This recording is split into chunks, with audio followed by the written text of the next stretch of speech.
Hi, this is Susan Broder from Speak Languages and Travel the World, here to help you improve your English with a minimum effort and maximum benefit. In fact, if you'd like to try out my absolutely free fluency exercises, click here on the card above and you can download at absolutely no cost. You can download my free fluency exercises and try them out. They're very useful because they let you practice your fluency in particular, whilst revising grammar as well, and also phrasal verbs and so on, whilst you're driving to work or whilst you're cooking. So it doesn't take any free time away from your family or for any things you enjoy doing from your free time activities. So now today I'd like to talk to you about some difficult pronunciation, some tricky pronunciation, because as I've often said, English is not so easy because even we native speakers have to learn pronunciation off by heart. And if we go to see a town or a city, we don't always know how things are pronounced. So we have to find out how the locals pronounce it. And it's really not at all that easy. I remember the time I went to, I wanted to go to the Shetland Islands, and the Shetlands have the capital city spelt L-E-R-W-I-C-K. So that is Lerwick.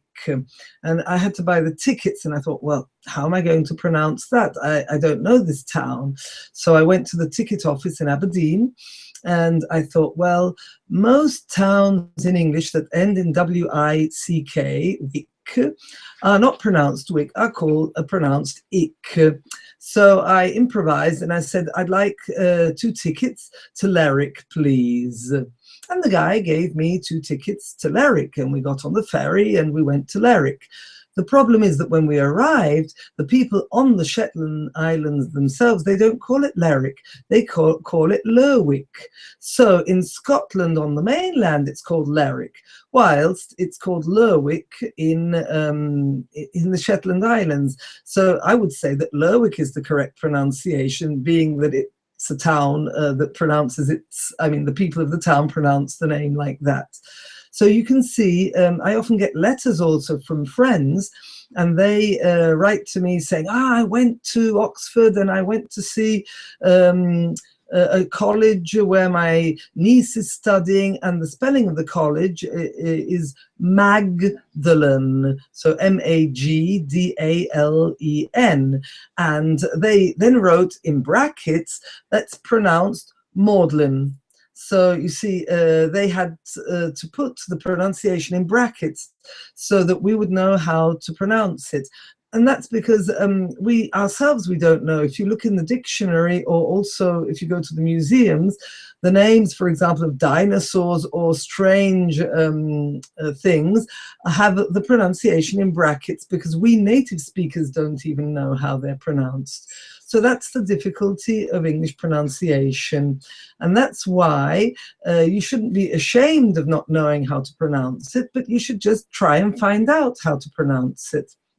Now, I'd like to share with you a document which shows you a typical series of words which are cities in Great Britain. They're quite famous cities and they're often mispronounced. So I'll share this with you so you can see what kind of pronunciations they should have. Okay, so for those of you who like to go to London, in London, in the centre of London, there's a square called Leicester Square. But if you look at the spelling, it's L-E-I-C-E-S-T-E-R. So some foreigners call it Leicester or Leicester or LEICESTER, because it's difficult to understand how it's pronounced, and unless you're from England, you don't usually know. So all the towns in Great Britain that end in the word C-E-S-T-E-R, they are of Latin origin. and they were towns which had walls around them because they were Roman towns, so they were protected by a strong Roman wall, the castrum. And now there's even the city of Chester in Great Britain, which still has a nice Roman wall around it. It's very beautiful if you have the opportunity to go and visit it. So Chester, sometimes you take off the H and it remains Cester. So all these towns have odd pronunciations. There are a total of 7 English towns that end in Cester, but the three most famous ones are Gloucester, spelt Gloucester, but it's not Gloucester or Gloucester or Gloucester. The pronunciation is Gloucester. I've written the pronunciation at the end with a black border around it. That's the actual pronunciation, Gloucester. But for those of you who know how to read the International Phonetic Alphabet, you can read it absolutely correctly, Gloucester. Then there's Leicester, the famous Leicester Square.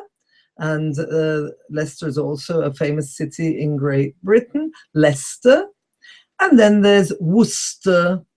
Now, Worcester isn't so famous for foreigners, but what most foreigners who like cooking know is Worcestershire, sorry, I've said it wrong now, Worcestershire sauce.